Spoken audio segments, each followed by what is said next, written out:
Hi, I'm John, and this is Dice Paper Miniatures Live Clips. These are segments pulled from my Twitch live streams. This is a way for me to cross-promote both my YouTube recorded content as well as my Twitch live streams. The kind of content you'll see on the live clips focuses on, well, the material I have over on Twitch live stream, but in bite-sized segments.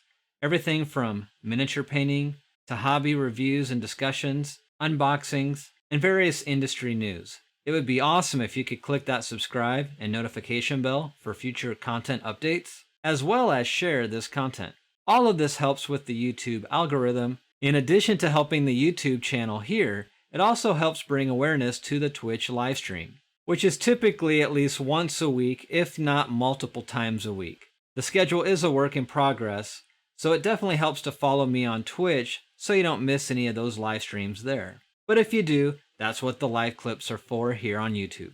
And lastly, before we get into the content here for the live clip, please consider checking out the merch store over on Teespring, where I have things like t-shirts, mugs, stickers, banners, and now face masks, which are perfect for respecting the space of your fellow gamers at your local game store.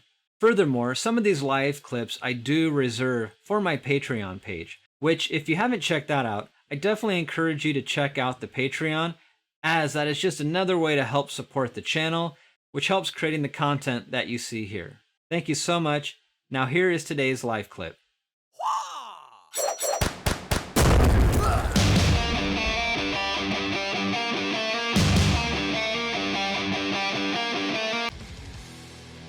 Phil, are you talking about the Blood Bowl miniatures or the new 40K stuff? Oh, okay.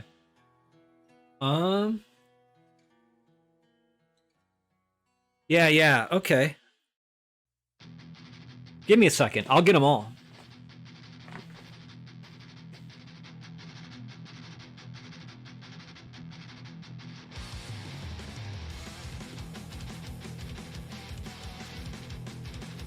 So technically on the video, I showed these with just having a primer coat on there. But I actually do have the three colors because, like, again, if you watch the video, I talked about how you had to have at least three colors on the models to play in that tournament. So I technically do have at least the bare bones team in three colors. So let's see. Let me go ahead and adjust my settings on the camera.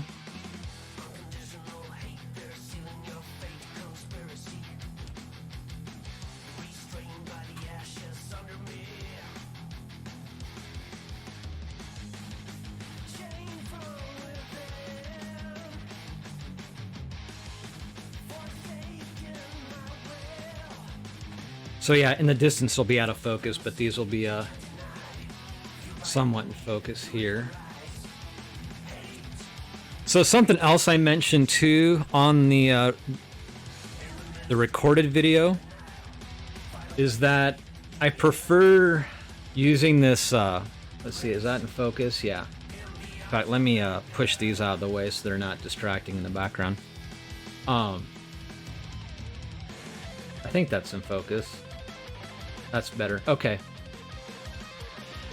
When I do my washes, I use these Citadel gloss washes or shades, and I like the gloss because it just kind of flows over the model a little easier. Well, more effective. It seems to get in the crevices better. It seems to just have more of a richness to the overall values.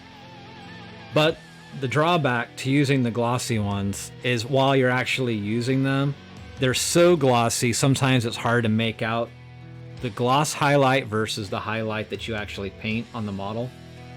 And when I actually go to varnish coat these with a flat or a matte finish, all that glossiness goes away. This, by the way, is one of my favorite models in the line. The skull helmet, Phil, like, what are some things that I like about these models? Overall, the personality and details of the Willy miniature models tend to have more character than the GW models. The GW models are technically perfect, which makes sense. They designed the game, and the models, like if you play online, there's Steam, the Steam video game version of Blood Bowl 2.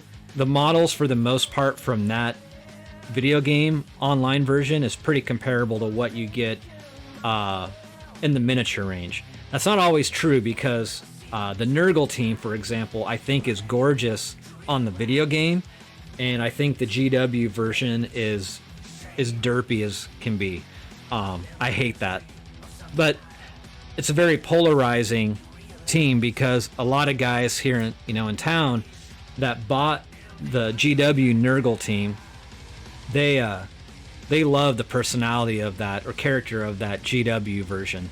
I'll admit, again, they're well done. They're cool, but I played the Steam version of Blood Bowl for so long. There's an expectation that that kind of created a bias. So when they came out with a totally different looking Nergal Team, I wasn't into it. Now that being said, I think it was it might have been Greebow. Greebow may have had the Nergal Team that came out last year, and that Nergal Team is definitely much closer to the video game version and your expectation of what the Nergal Team should look like, and it's just way better. So this is again, everyone that has this flesh shade, they're glossy.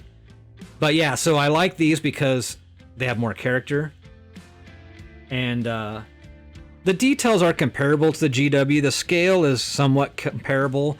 I will say some of the issues with a lot of these aftermarket vendors, from one angle or one perspective, the models will look amazing. But in the round, if you will, that's like an art term for sculpture. When it's in the round, so when I rotate it and you see the full three-dimensionality, I think that's a word, of these figures, they can sometimes look flat or not. They're just a little off in their design, their sculpt. But these suffer from that from time to time. Like this particular model, his in the round is fine, not a big deal at all. But like this guy, the one I was painting in the video, he does kind of have a static pose. In fact, that's kind of why I pushed the contrast on his muscle and forms, because he's kind of a flat design. He's static, and he just seems kind of flat. So I tried to fix that by almost creating more depth with paint. Same way, I do like this model. This is another one that has the gloss shade already on it.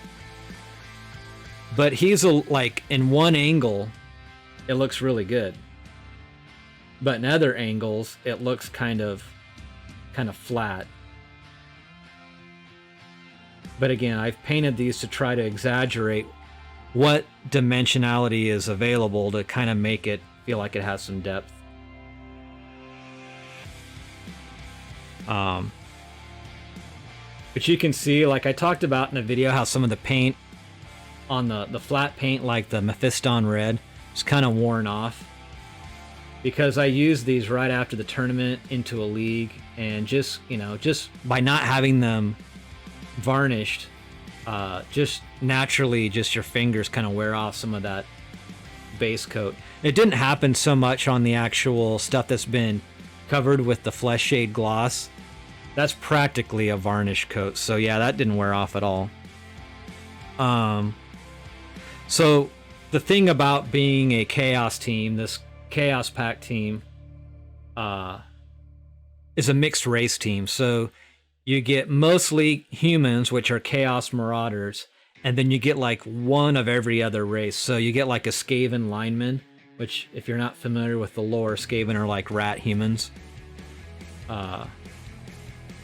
So this guy, I haven't done any shading to this model at all. It's just flat tones to get the three colors. So in this case, he actually has four. He's got black, red, and gray, plus the prime coat, which is a Zenithal.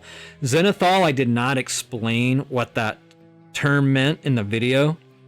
I took for granted that people watching this knew what it meant. But a Zenithal is when you prime your model in one color, let's say the well, it was Rhinox hide, so it's a dark brown.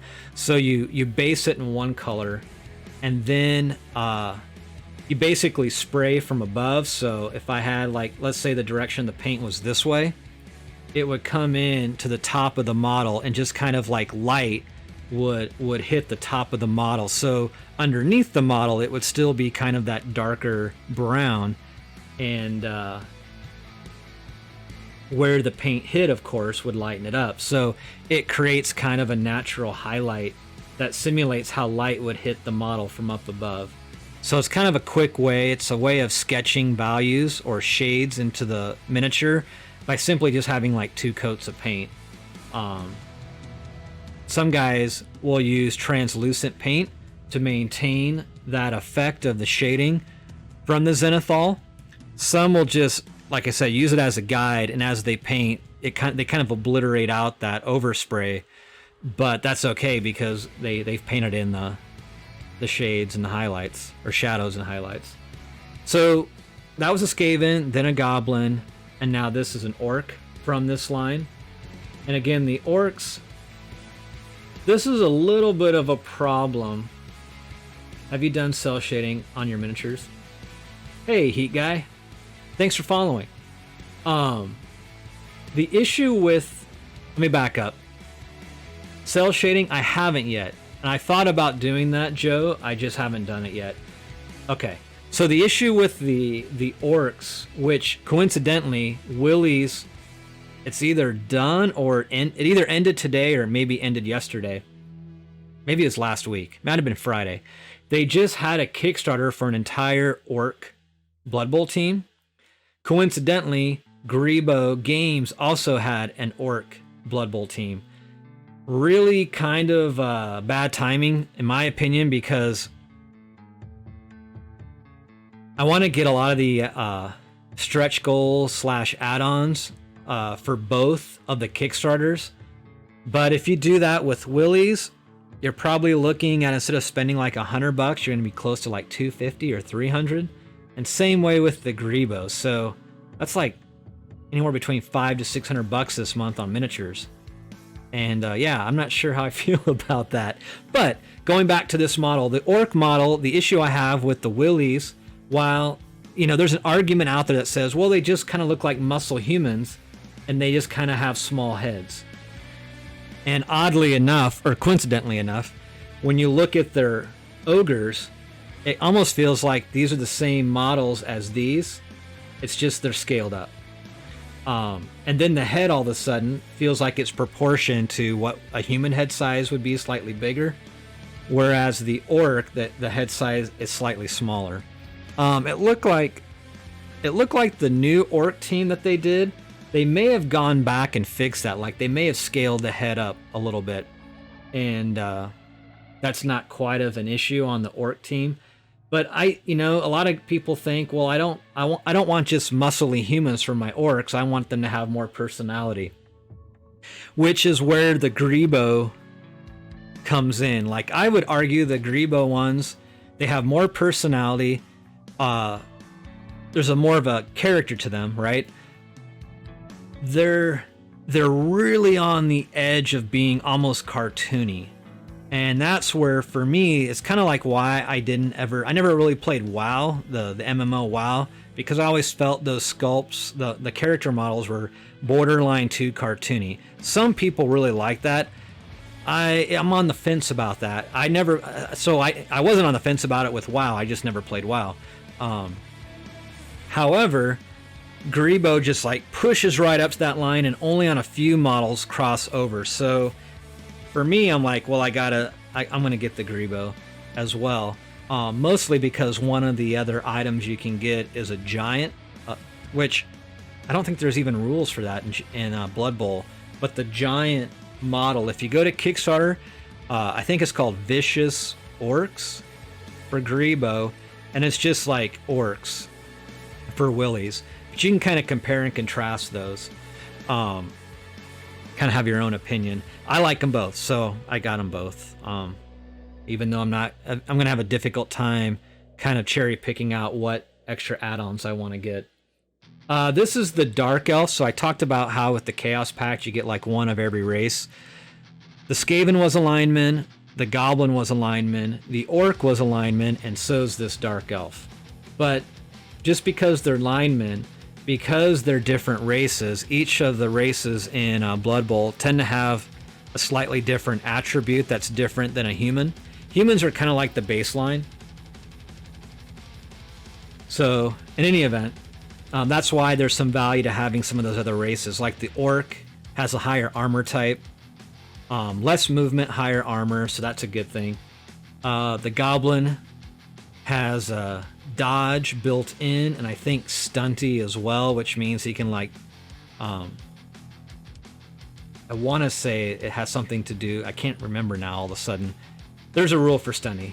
In any event, and then the Skaven, I think he has slight, and like the Dark Elf too. The Dark Elf has higher agility, I believe, and maybe extra movement. The Skaven, I don't think he has higher agility, but he has even more movement than the Dark Elf. So this is a human. This is one of the star player models, which he's got a mutation where he's got that, I forget the name of the mutation, but he's got a mouth for a gut.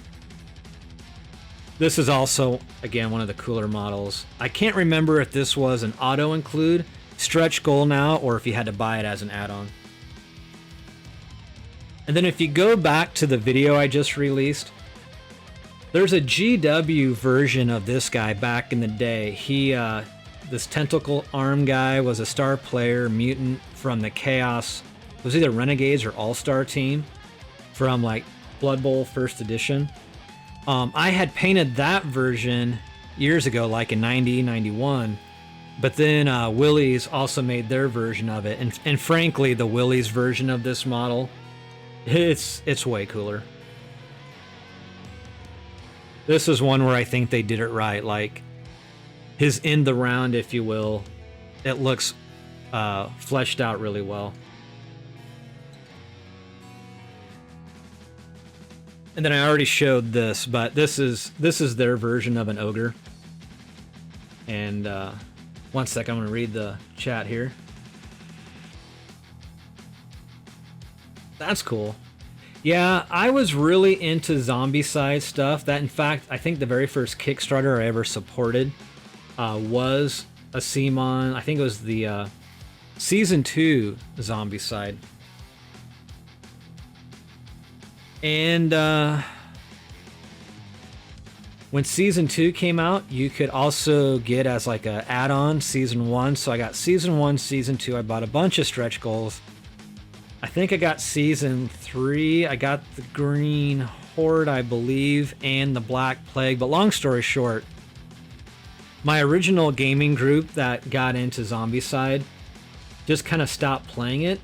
And then the new group I got into that played Zombicide, while I liked, you know, as far as people go, that was a more entertaining group. But at the same time, they were also kind of jerks. This was before they had the rules for it, but they played Zombicide as if you could play against the other players, where I want to say one of the editions of Zombicide, the later edition specifically, you had like a PvP mode. Well, they didn't really have that in the earlier editions, but they kind of played like that. So in other words, they just thought it would be fun to create a bunch of noise and draw more zombies to us. And it would always cause a wipe. It was funny, but if you wanted to win, you would never win a game with that group.